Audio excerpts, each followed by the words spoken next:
Ең елдің наразылығы саламат сақтау болды. Мемлекеттік қызмет көрсету менен саламат сақтауда. Және меншікті салыстырып жатады. Енді бұл жерде реформа болуш керек. Мен өткенде баштадыңар. Мына Бишкек бойынша тура алдыңар.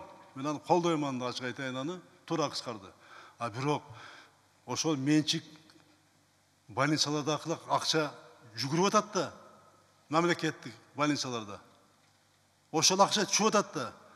Меншік ақшада, меншік компанияларда, больницаларда кассаға чуып атса, а биздеки ақшалар ашыққа шықпай, ошол жердеки чөтөнө чуып атпайбы?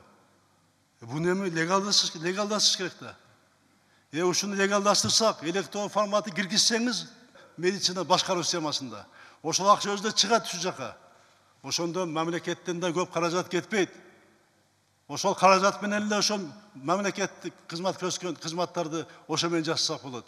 Силер ошо легализацияны жасагыла. Муну ачык айтыш керек да. Ошол болбой атпайбы? Муну бардыгыңар билесиңер. Менчикте киргенде кассага төлөйт. Айлыктар бөлүштүрүп койгон, ошол боюнча кызмат көрсөтөт.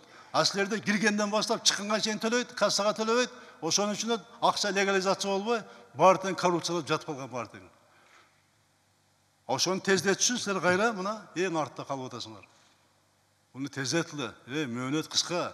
Силер ойлоп ала жаңы келди деп. Жаңы эски карабайбыз азыр. Азыр мөөнөт коебуз. Ошонун ишин аткаргыла бардыңар тең. Камсыздоо фондундагы бүт караш керек барын тең. Айыр делеп ачык эмес, прозрачный эмес. Кагаз менен отурушат ал жерде дагы.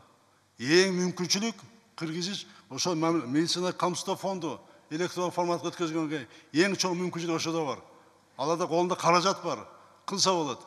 Ателеп кылбай атышат.